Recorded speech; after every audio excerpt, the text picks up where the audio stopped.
Will Max toss a podium hat at Lando after winning the U.S. Grand Prix to clinch his World Drivers title and ensure Lando wins the 2025 championship? Who would you hire to talk crap about your driving to perform better? Welcome to Tinfoil Helmets, your occasional spicy hot take roundup of all the latest F1 rumors with the almost believable conspiracies to back them up, and boy do we have some conspiracies today.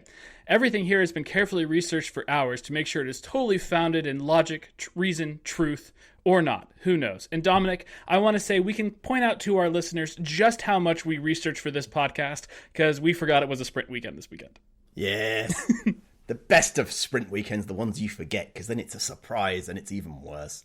And then it's like, oh man, I have to find time to watch another session this weekend. Oh my god, I hate sprint races. Anyway, before I go on a rant, I have clarified with some of my cycling friends of how I think we can spice up sprint weekends. Okay, we should make sure we add that. Should we put that into as a late breaker, spicy take and rumors? Sure, yeah, let's do it. We'll do it there. Okay. Should we see whether we got anything right? Sure. So you had the boldest prediction of all time of Merck dominates at Red Bull's home race, where Max barely makes it into Q3. And I said quadruple points if this was true. And this could not be further from the truth. I dispute this because George and Mercedes won this race. They somehow dominated the podium, and ergo, I think this deserves 0.25 of a point, which, because you said you'd quadruple if it came true, is a whole point. Yeah, no, I'm not giving that to you because, like, I gotta try. 15 seconds back. I mean, yeah, he passed Lando and Max on track. I will not dispute that, but they had some other things going on. They had some stuff going on. They had feelings going on. Lando splits the Mercs in qualifying and then screws up on a bad pit stop. If anything, Max had the most surprising pit stop of the race. Indeed. So I know Checo had a penalty, but it's so rare to see Red Bull do a 6.5 second pit stop and then an 8.3 second pit stop. Back to back. They are so washed up. Yeah. Washed up. They are falling to pieces. Mac and the Macas on the podium? Well, that was the sprint race, so I gave us half a point for that. Half a point. I'll accept that as half a point. And then finally there's a Sound of Music reference in the Sky broadcast. Not only, so I didn't hear one, but I think we got a little screwed on this one because I didn't realize Crofty was not commentating this round. I did not know either. Right, and I think that's totally you need to be older to make that reference, and Alex Jax is not old enough to make that reference. You also have to be a commentator who doesn't really think about the race and just wants to stir, and that is not Alex Jax. Also, I'm not going to throw too much shade at Crofty because I understand like he wants to spend some time with his family and skip some races. But if I was Crofty and I'm trying to spend more time with my family, why would I not do the race that's like a 2-hour plane flight from my house and not like Singapore or, on the other side of the world where like it takes a day to get there? I don't know. They've picked it. Just like F1 can't organize them geographically for the most efficient use of carbon offset credits.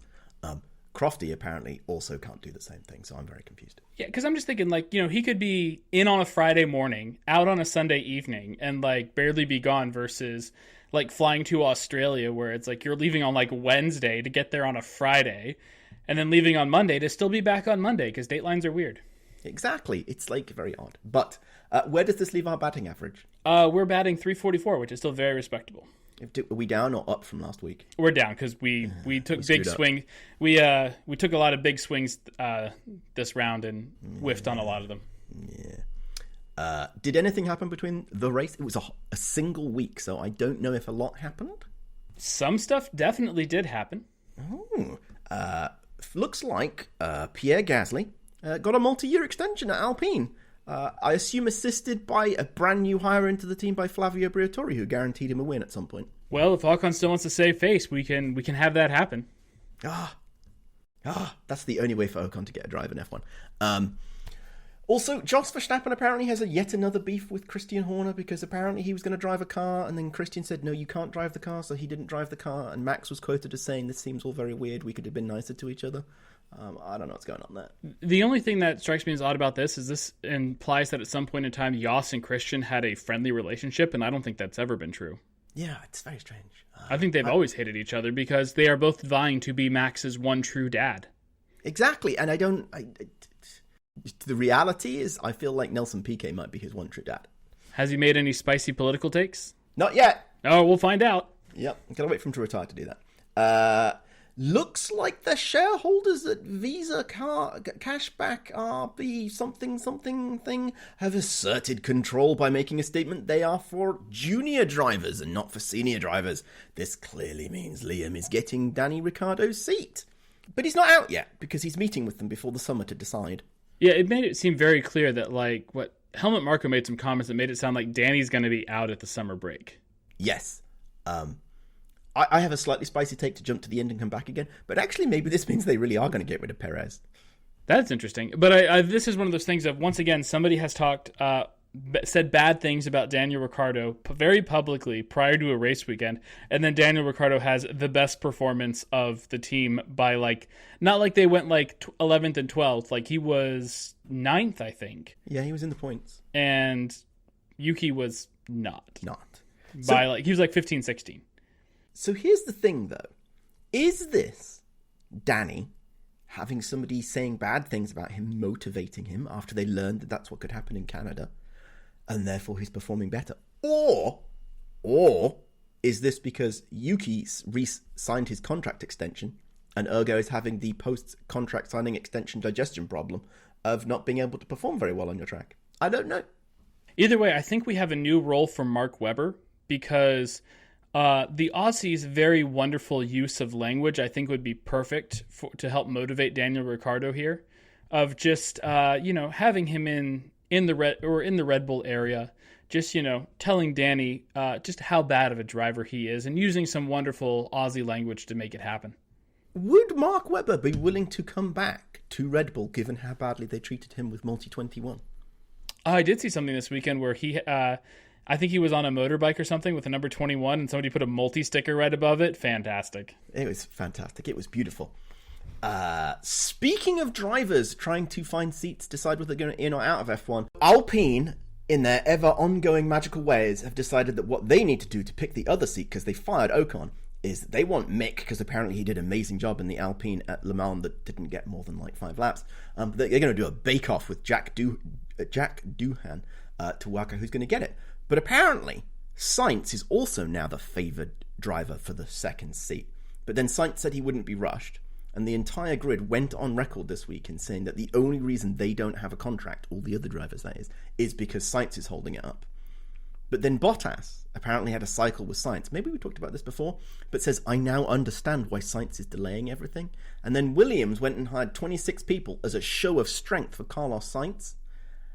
But then at Williams, Logan Sargent has launched his own F1 app and club, but then was supposedly signed for IndyCar. I don't know what's going on. Like this Carlos Sainz needs to pull his head out of his proverbial rear end, which we will talk more about in a moment, and we can just sort the rest of this because we need this over and done with so we can get back to actual silly season. So to kind of keep it in a silly season vibe, I think Alpine should definitely hire Mick Schumacher, because the last time they hired a Mercedes driver that was mentored by Toto and after sitting out a year did so well. Also, Mick is the son of a former world champion. This continues to fit with Flavio Briatore. It's just a perfect melding of history repeating itself. There you go. Anything else you'd like to say about Alpine? I try to avoid talking about Alpine whenever possible. Great. Lewis apparently is getting Seb's old race engineer to the point that he called Seb and said, is he any good? Who apparently said he's great. Seb said he's wonderful, which I didn't think would happen because I felt Seb did not have a brilliant relationship with any of his race engineers at Ferrari. Well, he definitely had a better relationship with him than he did with Javi. True. I personally think this is them attempting to sabotage Lewis already. I don't think Seb has a horse in that fight, so I think Seb's telling the truth. Well, you say that, but you've got to remember that somebody at Ferrari probably called him up and told him what to say. Oh, fair enough. So, we shall go into a very important and very special segment that's part of the Twin Race drama. For once, we really have to go down the conspiracy rabbit hole. So, Sky F1 sports commentator for the U.S. races, Danica Patrick, appeared on a podcast over the week. And somebody on Reddit was gracious enough to listen to the podcast so you don't have to.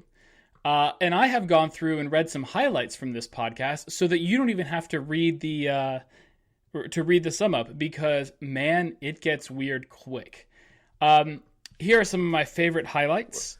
Before you go into those highlights, we need to remind people that this is a former IndyCar driver. She commentates on IndyCar.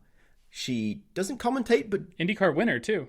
Yeah, and she does interviews on Sky and ergo the international F1 feed. She is a bona fide, sensible commentator, supposedly. But I think we might need to revisit that conversation. Well, if you go back and watch some of her musings on the Sky broadcast, Jensen Button rolls his eyes so hard at half the stuff she says. It's beautiful.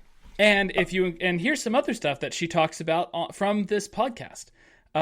Justin Bieber shape-shifted in front of thousands of people, and there was a Men in Black style mind wipe to cover it up.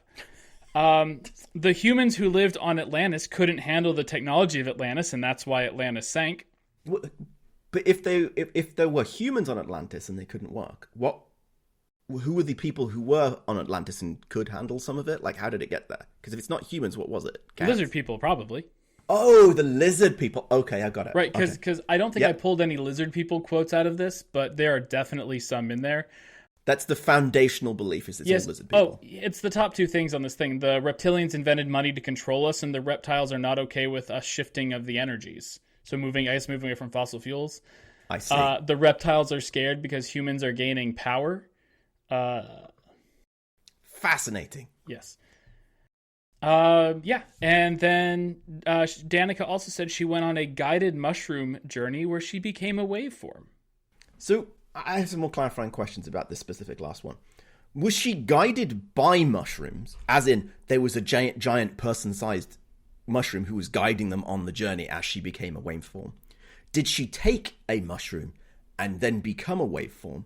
Did she take mushrooms that then led her to a state where she could then transcend into being a waveform? I think it's one of the latter ones. I think somebody said, here, take these mushrooms, and then she became a waveform after taking these mushrooms. I see. But all this to say, remember, kids, wear a helmet. It's very important. Yes. I still can't believe that this has managed to permeate the entirety of F1. Shall we see if somebody still has a job? At this point, I'm not surprised that anybody still has a job, because what does it take to be fired in Formula One? Yeah, who was the last person that got fired? Oh, Nick de Vries. I was going to go Otmar Snaff. Oh, yeah, no, yeah. Fair point. I'm going to run through this pretty quickly, except for the second one, which I'll put at the end. Number one, why does the Aston Martin have any jobs at all? They're all truly awful, because that car is about to become the worst car on the grid, and that's saying a lot when you've got a Sauber. I want to put a pin in that, because I have a spicy take and rumor about that. Beautiful. Everybody with a contract online is currently risking bad performance when they sign extensions and seats. This means K-Mag, great race this weekend. Sainz, great race this weekend. Ocon, not a bad race this weekend. Logan, well, what do I need to say about Logan? And Guan Yu Zhou, I don't think he's meant for F1. But all of these people are risking the terrible problem that performance is going to get worse as soon as they sign an actual contract. What would you do? Would you sign your contract, or would you wait? Write into tinfoilhelmets@feedback.com. That's completely wrong, but you know what I'm trying to say. That was very impressive how quickly you got that. You might have to slow that down to half speed in editing so our listeners can understand a word you said. Yeah, I'm sorry. And last but not least, Perez, what's he doing? I think it is as much as we say that like pay drivers don't end up in top teams. I think at this point Perez is a paid driver in a top team because his sponsors are paying for it. I think his sponsors are paying for it. I think after the death of Dimitri, right, who ran Red Bull? Dietrich. After the death of Dietrich, who ran Red Bull, that maybe the funding is not as solid as it used to be for the Red Bull team. And they have Perez, who's willing to bring in money for the team to help them try to keep it their current state, or at least spending all the money they can under the cost cap. So I will subscribe to that aggressively. And that is why he will remain in that seat for as long as humanly possible. Yeah, I think honestly, if that is true, this is going to be the beginning of the end of the Red Bull team, because they'll keep Max, and Max will keep driving that car to the limit. But if they can't keep up the development in the post-Newey era, and once Max goes, then that car quickly could be a midfield team with the hands of two replacement level drivers. Is this why they were talking about selling the AlphaTauri V-Carb Toro Rosso Minardi team.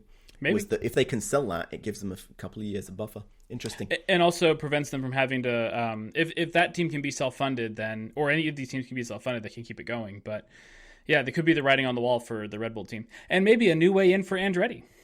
Oh, they should buy the Red Bull team. That'd be brilliant. I'm going to say something about Carlos Sainz, that he is extremely, extremely in danger of being out of F1. He needs to make a decision and get on with it. And I don't understand why he is so terrified of the Audi seat. There's something weird going on there, and I don't know what it is. Yeah, I mean, it could be one of those. Maybe his dad's like, yeah, you should definitely go to Audi. I had a lot of success with Audi, and he really doesn't want to go to Audi, and he's feeling the pressure. But the problem is where else is he going to go? He is slowly but surely, every drawbridge has drawn up from a good team, and so you have to pick one. And I think Williams has a lot of potential, but if there's one team that might jump the shark, it might be, like, I'm not saying it will be, but it could be Audi. They are positioned well. Well, honestly, I think there's still one top-tier team that doesn't have that spot secure, and it's Mercedes. Because if you look at what Kimi Antonelli is doing in F2, he is not looking like the second coming of Max Verstappen. I know he technically already has the super license points, but the dude is right now in 9th in the Formula 2 standings, and a pretty far way down from everybody else. He has been beaten by Oliver Behrman, who got his first win this weekend yesterday in the sprint. He did. He is not living up to the hype, and I don't know if it's because he can't, because he moved too quickly, or he's already given up because he's been told he's definitely got the seat in F1 and therefore he doesn't have to try, which is not a good sign for when he gets into F1. Yeah, everything you say about Max is that dude wanted to win at all costs. Yes. And you see that from no matter who the greats are, like Lewis, Schumacher, Lauda, Prost, Senna, all of them wanted to win every race no matter what at all costs. Mm-hmm. And Kimi doesn't seem to have that killer instinct. It's one thing to not score well because you got driven off the road and you crashed or you broke the car, and that's not good either. It's another thing to be in there, qualify bad, move forward to an okay position, but maybe not great. But he doesn't have that. He doesn't have his racecraft. I watched the sprint yesterday, and he just went down and down and down and down. And it's not it. He is not it. And I think maybe some of the tone that Toto has recently changed about, we haven't signed Kimi yet, blah, blah, blah, etc., waffle, is because they do need to find someone else. And I still think that it's going to be Ocon or Bottas, because they'll take a 1-year contract. Or Carlos. Carlos won't take a 1-year contract. That's why he's sitting in this weird situation. Carlos could take a 1-year contract if, because Perez only has a 1-year contract, if he thinks that Red Bull spot's open up and he can get back in the Red Bull family. Things could get interesting. That's all I'm saying.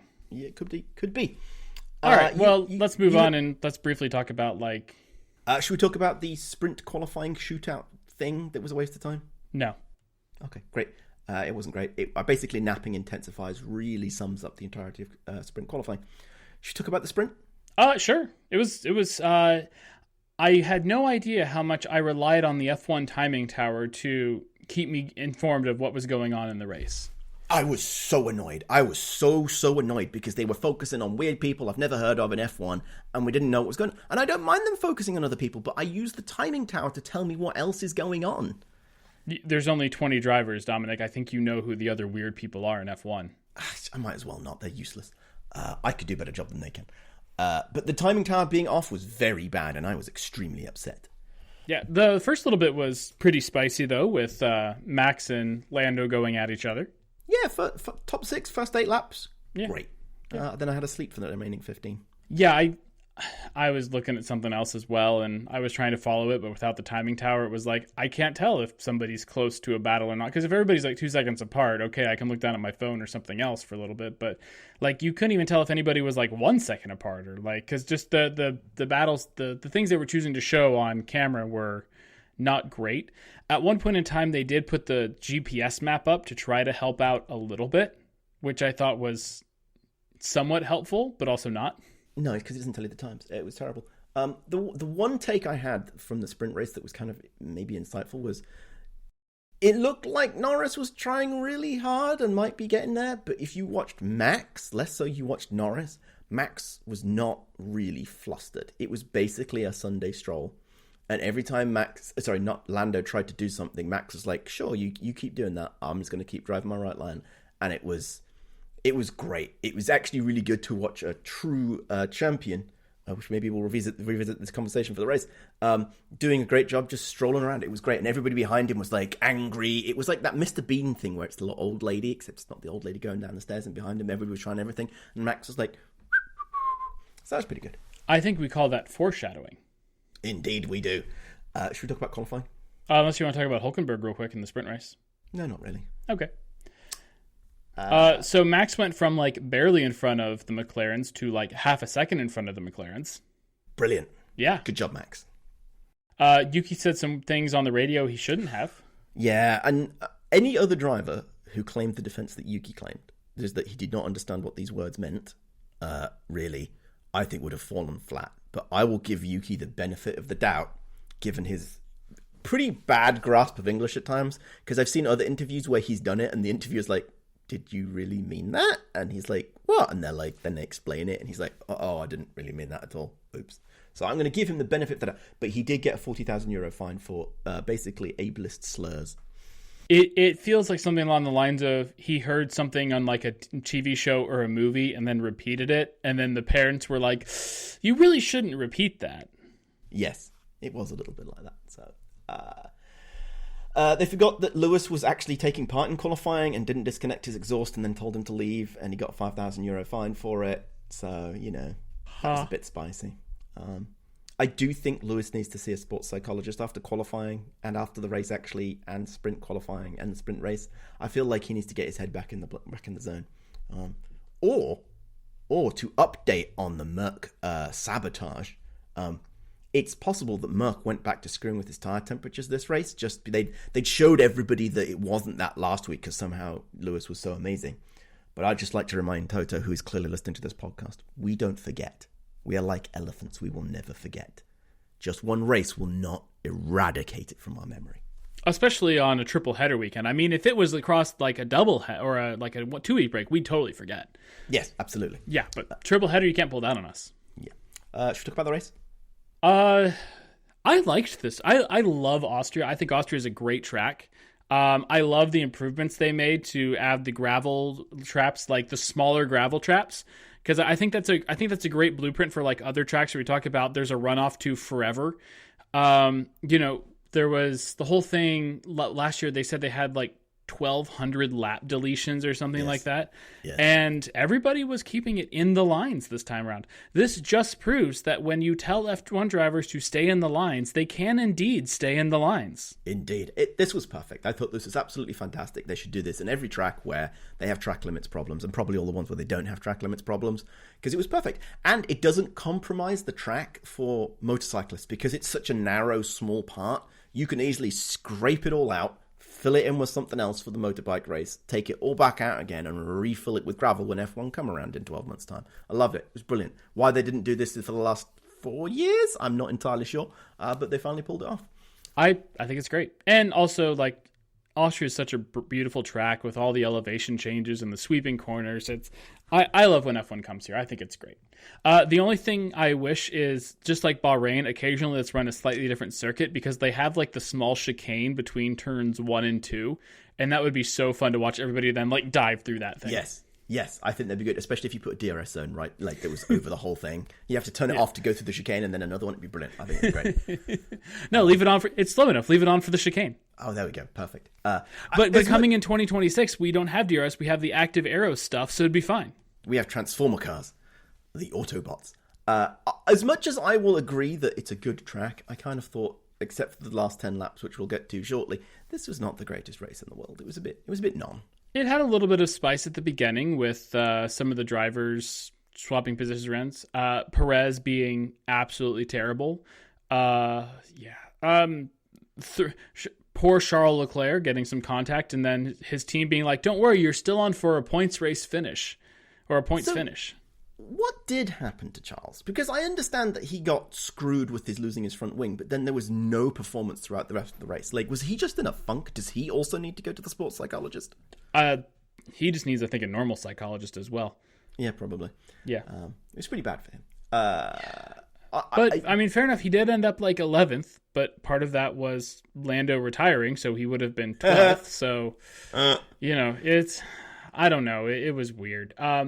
Yeah, you have a note on here that I absolutely love of like Narcapalooza. There was a lot of messages for race control, shall we say. I understand that sometimes this is important, and it's the one way to help and guide the race directors to look at people who are doing consistent violations. But man, I think all the young drivers were just on the phone like, oh no, they looked funny at me. Can you please penalise them? And it felt a little too much like, oh, Lewis went over the white line, and you're like, what did he do? And then you see it, and you're like, really? You needed to call that in? Like, so I'm definitely a fan of like. Well, Martin Brundle made some comments during the race of, when it comes to things like pit lane speed limits and pit lane lines, like you can't give any inch on that because it's a safety thing, and I 100% agree on that.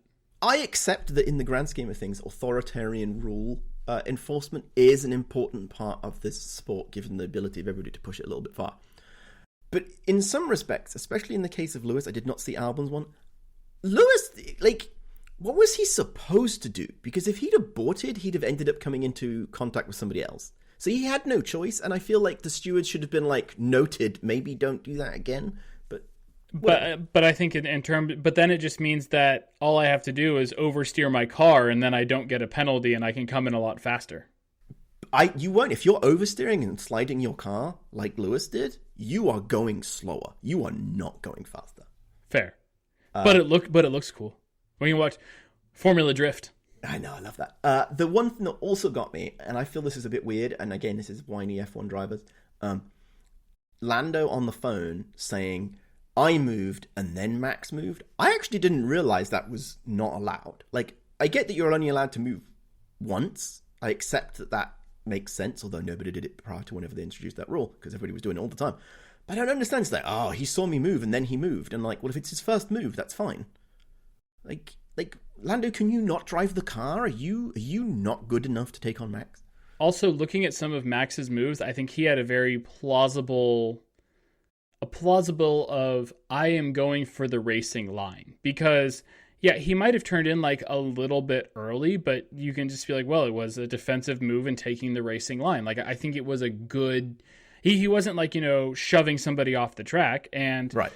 Well, until later. Yeah, do we want to kind of go through the race, or just want to immediately just start talking about the last laps? No, we're gonna stick to the last laps at the end of this section. Okay. I like the Alpines trying to kill each other. I think Ocon forgot that he's already been fired. That's the great thing about Austria is, turn 3 is just inviting you to try to kill your biggest rival. It is. And everybody kept doing it. Fernando did it. Hulkenberg did it. Is Fernando done with Formula One? He's got like the checkout, I'm just going to be a menace vibes going on right now. This is getting back to toxic Fernando. This isn't toxic Fernando. Toxic Fernando is great. This is I don't care Fernando, and I'm not sure we've seen I don't care Fernando before. We have, back in like his last race with McLaren, where he cut the chicane 3 times in a row at Abu Dhabi. Which does raise the question, has he signed a contract that he has no intent of keeping? I mean, that does sound like something he would do. Yes, because he's done that all the time. I'm gonna give it a greater than 40% chance that actually Fernando quits by the end of the year. We always talk about Lance going to WEC. He's going to switch to Aston Martin WEC. Maybe. Or maybe he finally tries to go back to IndyCar for like a full season and actually try to do the Triple Crown. I would love that. I think that would be the right way to end his career. Yeah. Yeah, I can see it. There's only one person that has the Triple Crown, right? And that's Graham Hill, right? I believe so. Yeah, he should go do that. That's what we should get with him. Daniel Ricciardo could do it, though. He could, but he's the hardest one, I think, is Monaco. And once you have Monaco, like anybody else, it's fair game for anybody. But he has to go do 2 things. Fernando's only got 1 thing to get. So. Fair enough, but I think Daniel would love racing in America on the ovals. Yep. And I think if he could convince Penske to give him a drive, I think he'd have a shot. When you for the Triple Crown, yeah, do you have to win Le Mans outright, or can you win in your class? I think you're supposed to win it outright. Okay, because I was going to say he could take the NASCAR and win in the GT3 class. Win in the Garage 56, we're the only ones here class. Perfect. Exactly. Perfect.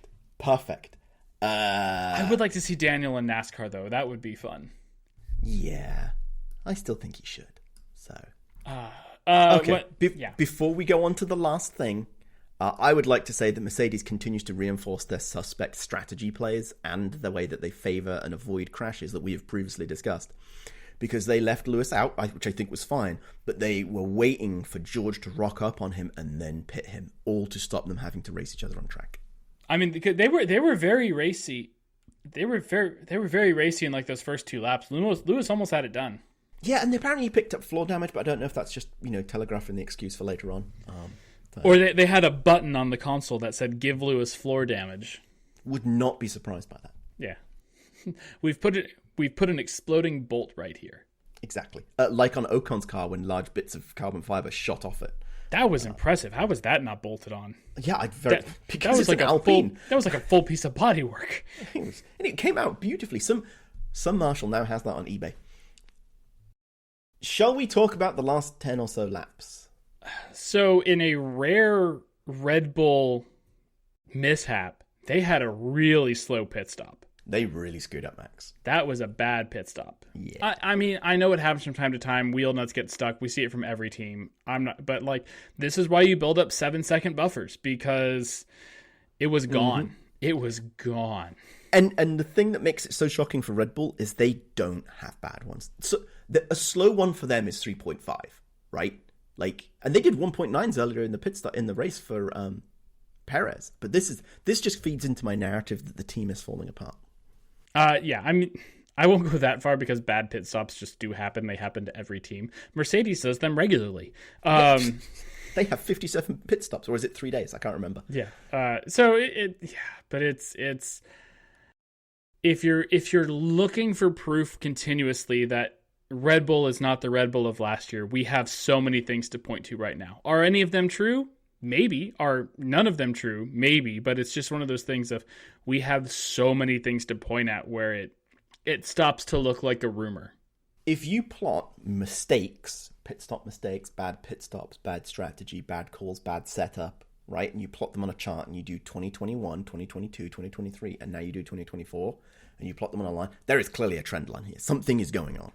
Even then, it's weird that they kept 2 sets of hard tires. McLaren kept 2 sets of medium tires.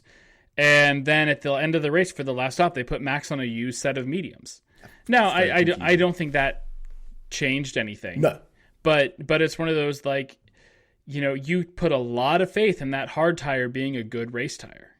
Yes, and it's very strange. It's very confusing. It's definitely something that's going on. But I think before we go into discussing it, I would like your take on who was wrong. Was it Max? Was it Lando? Or was it both of them? For the incident that decided the race, or in general? Ooh, both. I think Max was responsible for the incident that ended the race. I agree. I think Lando was driving like somebody who just wants to win a race again, and Max was driving like a world champion. Oh, 100%. Because we saw this time and time again with Lewis, of Lewis would let the odd move go because he was thinking about the big picture of the championship. And Max of old would do these stupid bombastic moves that, more or less did not work out. Right. Here my one thing that I don't understand, and I'm not going to stand up here and say that I understand all the ins and outs of Formula One and the Formula One rulebook and things like that. But we always talk about you have to leave a car's width. You have to leave a space. You have to leave somebody some space. And I know that it's the difference between coming into the corner and coming out of the corner. But I understand Max did move over, and that is what caused the collision. But it looks to me like Lando still had space on the outside. Right. Meanwhile, 3 laps earlier, last time they were in corner 3, Lando went so deep to get the move done and pushed Max clear off the track. Yes. And that was the case if he didn't leave Max any space on the white line, because he even crossed his tires over the white line. And Max did not get, Max kept the place by going off the track and had no interest in giving it back to Lando because Lando punted him wide. So I don't understand really how like that can be. What Max did is a 10-second penalty, which fine, fair enough. I almost feel like it was we have to give a penalty to save face sort of thing. But Lando just running Max off the track when, honestly, how long should it have taken to decide that 5-second penalty for track limits for Lando? Because that should have been done and dusted. It was like, we knew this and done. And it took till after the incident to say that Lando had a 5-second penalty. Oh, did he get a 5-second penalty? He got at least it did not come up on the screen until after the incident. Like as he was driving into the pits, it said 5-second penalty for Lando for track limit violation. Oh. As he was driving it with his busted tire. What does that mean for the next race? Apparently he was classified, so it's not going to be a grid drop. Lame. I agree.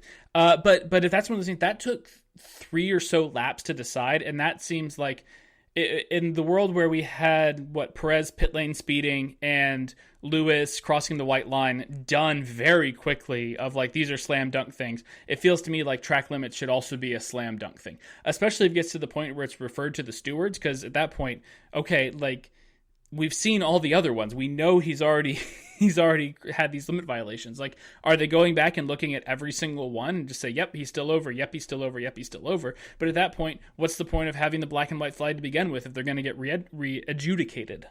So, yeah, I think Christian Horner had a post-race statement that, I mean, you can take with a grain of salt. And I'm trying to find it real quick because I know we talked about it.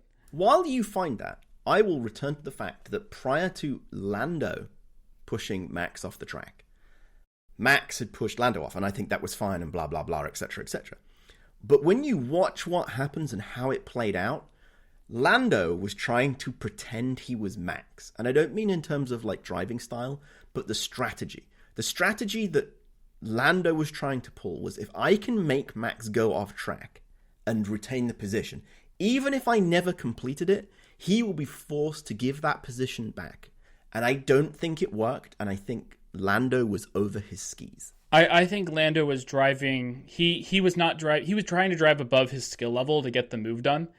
And the Christian Horner quote was, it felt like Norris was trying to cause something up at turn 3 after knowing he would get a track limits penalty for sure. Yes. And I don't disagree with that. Like we talk a lot of shit about Christian Horner on this podcast of like, he's his own storm of mess and statements and stuff. But I don't disagree with Christian on that one. Like, it pains me to agree with him. Lap after lap, Lando was like, it was a real win crash DQ mindset of he was going to come through or they were both going to be out. And in the end, they were both out.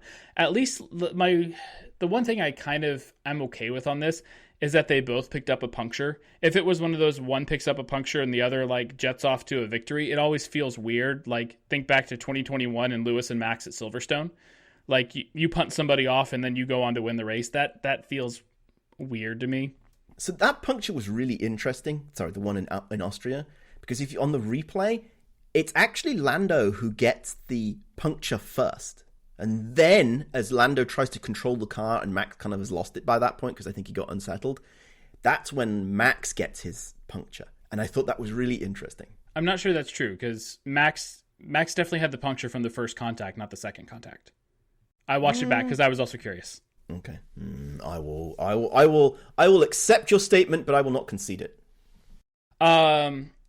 Didn't two Mercs come together at that corner recently? I can't remember. Or maybe it was Charles or somebody. I know there's like, it was like, was it 2016? Was it 2016? Oh, there probably was. On the last lap, Hamilton attempted to overtake Rosberg on turn 2, but Rosberg turned in late on the inside, impacting Hamilton's car, damaging Rosberg's front wing, pushing Hamilton off the track. They touched again as Hamilton rejoined the track. Hamilton got ahead, but Rosberg had to nurse his damaged car to the finish line. He was relegated to 4th as both Raikkonen and Verstappen moved past him over the course of the lap. Yes, that did happen between two Mercs in 2016.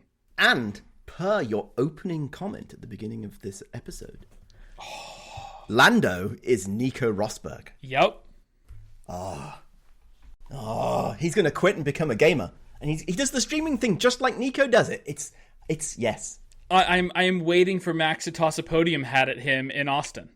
2026, Lando has terminated his contract with McLaren. Yep. And they end up at the same team. No.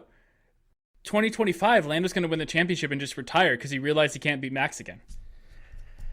Yeah, it's going to happen, isn't it? You sent me the thing. Do you want to, about their friendship? Do you want to?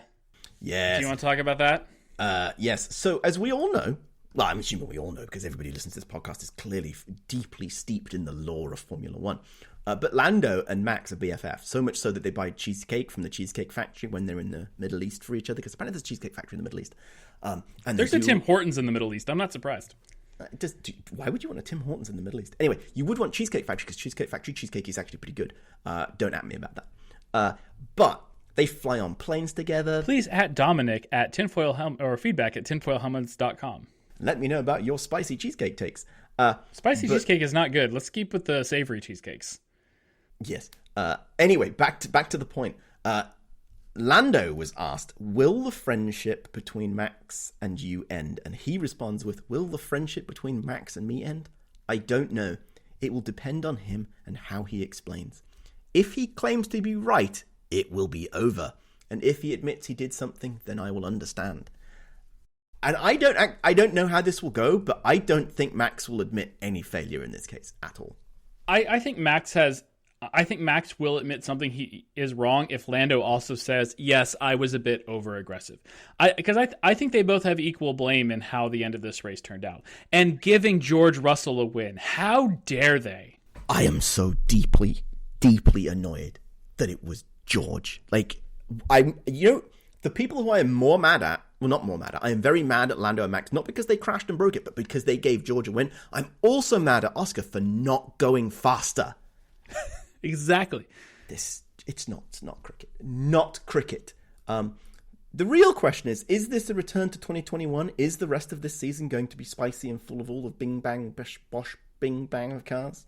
I mean, it could. So the weird thing at the end of this race, so after everything that happened, Max made up ground on the driver standings because he finished in the points ahead of all of his close rivals.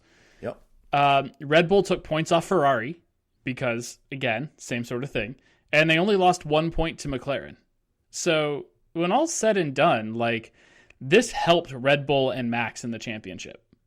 Yeah. Because this is one more round gone and Lando didn't score points. And, you look at the standings and Max is 81 points clear of Lando. That's 3 race wins.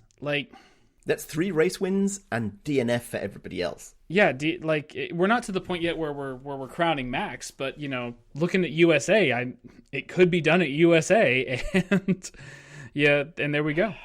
Yeah. You didn't necessarily say who you thought was responsible for. Oh no, you are correct. No, I didn't. I think they are both equally culpable. But actually, the worst offender was Lando. Max caused it, but Lando had an opportunity to realize he'd been hit and not keep turning into and just, give, to quote Fernando Alonso, give him the space. I think that would have ended better. He wouldn't have had a broken front wing. He could have kept going. Also, credit to Max, who kept a lot of speed on that car with a definitely broken tire. That was actually surprisingly impressive. But I think Lando is the one that made the incident so much worse. Do you think Max deserved the 10-second penalty? Yes. Do you think they gave Max the 10-second penalty because they knew it wouldn't have affected his race given where he was between Lewis and Hülkenberg? No. Did we mention that Perez was split by the Haases again? Oh, beautiful day for Haas. Good work. Good work. Spice takes? Absolutely. Okay. I wrote this before the race, but after qualifying, thinking I would be made look like a fool. But I'm going to double down on this. McLaren now have a car as good as, and maybe better than Red Bull, but their drivers are not good enough to capitalize on it. One is too young, and the other might not actually have what it takes. And by that I mean Oscar is still too young, and I don't think Lando has what it takes to make the best of that car. It needs to be even better to let Lando win. I don't even think this is something you need to be worried about doubling down on. I think watching today, it was clearly evident that that's the case. Because yes. I think we saw last year with just how dominant Max was that, I think we forget sometimes how good of a driver Max is. Mm-hmm, he's got his flaws. He drives into people. He's certainly needs to have a good relationship with his race engineer. Yes. As I will put delicately. Yes.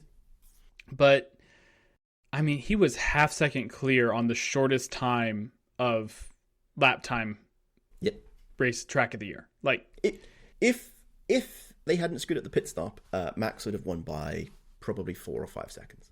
Yeah, I think Lando would have come back a little bit, but not much, because Max on some used tires. But I think he would have cruised to the win. But yeah, like that pit stop put us in this whole situation. But man, what a if you're Zach Brown, if you're Zach Brown, are you like reassessing, because you see all the data, you see what's going on, or are you blinded by your belief? Are you going like, maybe I've got the wrong drivers here? I don't think you reset yet, because if we're being honest, they've only had this sort of pace for about a year, because it was Silverstone last year where they just rocked up on the scene and it was like, oh, they did remember how to build a car.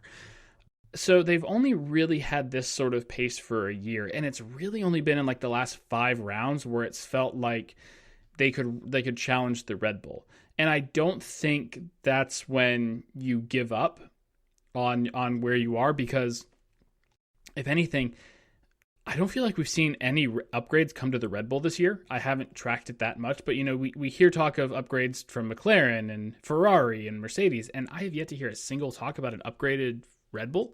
They have. So, yeah, but to what extent? It went backwards. It was apparently a big upgrade and it went backwards. Yeah, so they have upgrades that just haven't worked, so I think the car is almost as close to what it was at the start of the year, and everybody else has closed up on them. It's just what happens at the end of a formula time. Like, next year should be a great season of F1. I just wonder at the back of my mind that McLaren might have the wrong driver pairing to capitalize it. And since there's a reg change coming up, and there's a good chance they'll be successful there too, but they're going to lose out over a few years coming in second because the drivers aren't quite doing it. Maybe Oscar is because he's still a bit young. He's actually the guiding light. He is the next coming of Max Verstappen, because there was some really good overtakes from Oscar. He just can't quite get the car to work consistently for him.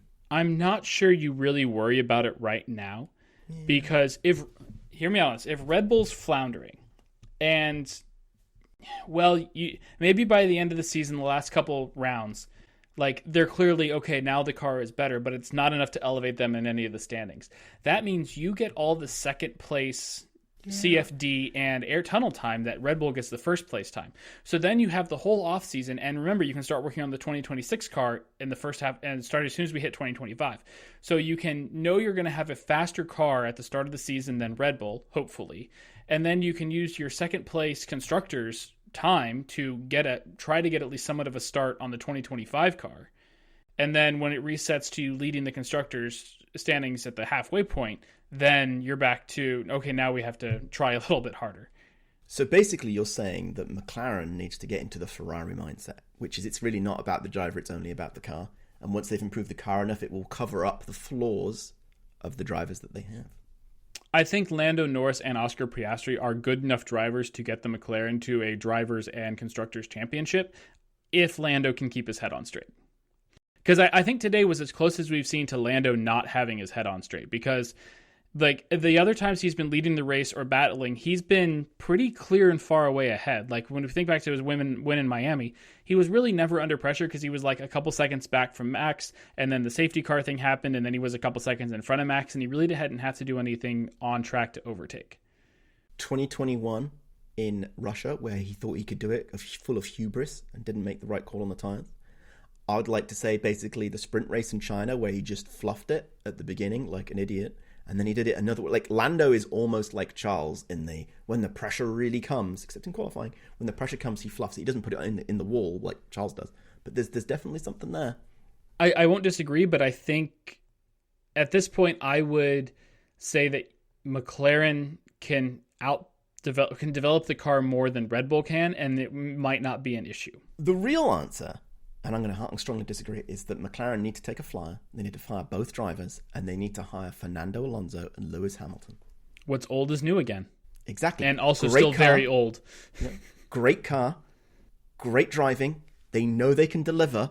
It's perfect. It's the only answer. The only thing that would make it better is if Lewis and Fernando decide that they are now two most bestest friends, and And they still screw up qualifying in Hungary because it's like, no, after you. Oh, after you. No, I insist. I don't want to ruin your lap. I want this to happen so much. I want them to be BFFs, and I want them to release the book at the same time, and it'll be fantastic. Speaking of team performance, drivers, and conspiracy theories, would you like to hear what I think is going on in Aston Martin? Yes. So some of the news that happened over the week that we did not talk about was that Aston Martin re-signed Lance Stroll, to almost nobody's surprise. I am actually a little bit surprised, but because they did this, I think Lawrence has been sabotaging the team's upgrades to put the Aston Martin back in the midfield. There was a Josh Revel YouTube video which about Checo Perez. That's pretty good. I don't know if you watched it or not. It's pretty good, but he made a comment of when you only have 3 or 4 good races a year, you're not a driver in a top team, you're Lance Stroll. And I think that's perfectly valid if you're in a midfield Aston Martin team where it's like, oh, those 3 or 4 good races, that got us points when we didn't think we were going to get points this weekend. And we know Fernando is also capable of those sorts of drives. So I think if you're on a car that's on the fringe of points and your son is able to occasionally get the car in the points, that's a lot easier to stomach than when one of you is fighting for podiums and the other one is languishing down in 8th place. So I think Lawrence has been putting his finger on the scale on how they're developing the car to make the car worse so he doesn't have to fire his son. And this is what Fernando found out, and that's why he's not having a good time in F1 anymore. Exactly, because Fernando wants to win. Fernando was promised a winning car, and instead the car is being sabotaged so Lance doesn't look like a bad driver. Which, to be fair, I don't think Lance is a bad driver. I just don't think he's worthy of a Formula 1 seat anymore. Like, there's only 20 of these, and he's had his shot. Like, yep. And I do not dispute this. He deserved a shot, but it's time to move on. I agree. You had previously stated prior to recording that you have the one true solution for sprint races. I think I do. So, as some of the listeners may know, one of my hobbies is track cycling, which if I can convince Dominic to watch at the Olympics, we might even do a special podcast on the Olympic track cycling just because it's so fun. Well, one of the races that will be at the Olympics and is a standard race is called the elimination race. So every other lap around the Olympic velodrome, they will pull the last rider from the race. So there's 24 people on the track. First lap comes around, we rank 24th. 2 more laps go by, 22nd, 23rd. 2 more laps, 22nd. What if, for sprint races, we did a 19-lap race around whatever circuit it was? And you could start with however much fuel you wanted and what tires you wanted, but we're going to be pulling the last place driver every lap. So maybe I underfuel the car and put on soft tires knowing I can go faster, and then I'm going to run out after 2 laps, but I place higher than somebody else that I thought of, or than I could have. And you still do qualifying as you do it today? Sure, you still do qualifying. So we have some sort of grid order. And, obviously the guys like 1 and 2 are going to be running like 20 laps worth of fuel, probably on medium tires to try to get to the full race distance. But then maybe somebody's kamikazing at the back and is just going to put on like soft tires and 5 laps of fuel and say, we're going to go for it and see what happens. You would call this the bear, right? Sure. You call it a bear race because you don't have to be the fastest. You just have to not be the slowest so the bear doesn't kill you. Right. I love it. I think this is great. I actually think this has a lot of value. I think it's entertaining. It's hilarious, which is what they want out of sprint races. Sprint races are not supposed to be about the sport. They're supposed to be about entertainment. And so that's what they should do. I think this is an absolutely brilliant idea. I think this is fantastic. And maybe do something like that where, sure, maybe I'll only put 18 laps of fuel in the car and we'll just try to really control the pace at the front. So, like, yeah. Oh, no, this could be... It brings in elements. I've wanted to see like NASCAR do this as well because I think it brings in like elements of like strategy and fueling of like, sure, you don't know how long your race distance is. So do you take a flyer and hope that like you can catch some people out? And sure, maybe you coast back into the pits because you're out of fuel, but who cares? I'm just even thinking about from the front. It actually encourages you at the front to not go fastest.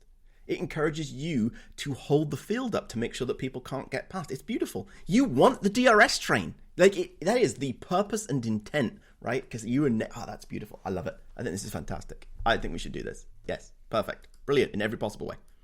So if this is a race that you find somewhat interesting, I would encourage you to tune into the Paris Olympics on Thursday, August 8th, where at least the men's Omnium will have it. And in the next day, nope. when's the women's? Women's is on Sunday, the August 11th. So the 8th and the 11th are two of your chances to watch this race live. And I actually have a friend racing on August 8th. That'll be fun. Oh, impressive. And also F1 is off that week, so perfect.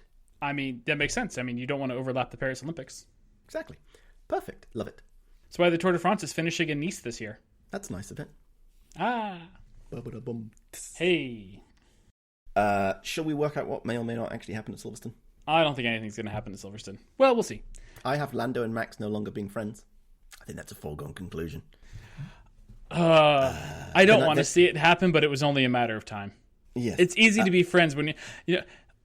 All right, I don't want to put this down as an actual prediction, but they're not going to be friends. But then Alex Albon, who is also their friend, is going to mediate it, and they're going to make up and become best friends because Alex will mediate it. That would be so Alex, because Alex seems like such a nice person. That would be so Alex, wouldn't it? It's why I need Alex to win a championship. Like, it would be great for him to be the nicest possible driver winning it and like let everybody through and then just drive past them. Be amazing. So you know the Williams drivers have like a podcast or something they do, right? I've seen clips of it. Yeah. Did you see the thing last weekend in Spain where David Coulthard was giving Logan Sargent crap for his park job? And it turns out that was Alex Albon's car. And then Kim Iman, whatever his name is, tried to not cover it up, but tried to point out that actually the drivers probably weren't driving and it was just his trainer. And I have one piece of feedback on that. If you're in the car and they're your trainer, it is your responsibility to make them not drive like a douche nozzle. I just think it's funny. It's like, well, this has to be Logan Sargent's car. Beautiful. I mean, I would agree with it. Everybody believed it. The clip I saw was Alex absolutely losing it, laughing of like, they blamed you for it. And Logan was like, I'm so upset they blamed me for it. If you drove faster, Logan, they wouldn't. Hey, Logan was not 20th this race. Only because so many people didn't finish. Well, one person didn't finish. Yeah, his name was Lando. But okay, this is going off the rails. Yes. Sorry. You said it's going to be boring. I agree. Nothing's going to happen of any note in any way whatsoever. Absolutely boring. You think that there will be rain in an important session, and I subscribe to that, and I want it to be the race. Yeah, but I'll take Q3 as well. If I could rank the sessions where I'd like rain, it would be Q3, race, Q2, Q1. That's sensible. That's logical. And then I put Oscar wins, because why not? Yeah, gotta have him win at some point. Second time. If I'm going to say more on this, that doesn't include putting it down on paper. It would be that Oscar wins because Lando and Max still are feuding after Austria and will run each other off the track, and then Oscar will go through. Oscar wins the championship, coming from far behind because between Lando and Max keep taking each other out, and it'll be beautiful. So we barely touched about it on qualifying, but if Oscar hadn't had his lap deleted in qualifying, he would have won the race. Yes, because he would have been stuck up front. Yes, he would not have been stuck behind George. He would have won the race. So not only am I angry at Oscar for not driving fast enough in the race to get George and having to see the Jesus pose again, like, please don't make that a thing, George. I'm also now mad at Oscar because he decided to go over track limits. Like, come on, Oscar. I'm fine with George making it a thing because I don't think he's going to have enough wins for me to have to see it all the time. I know, but he's done it twice already and it's really annoying. Oh, one of them was a pole. He didn't get a win. Good job. So, and then he was terrible after he did it. So tune in for the Silverstone Grand Prix where George is terrible because he did the Jesus pose. Oh, I hope. Maybe he can be crucified by Toto. We've had another exciting week of F1 going around in circles, and we've waffled for too long. We're still waiting for your feedback. Write in at feedback@tinfoilhelmets.com and let us know about your conspiracies, feedback, and wants. Also tell your friends to like, rate, and subscribe. And remember, if you'd like me to listen to the producers, you need to send me an email, because we've only had one so far.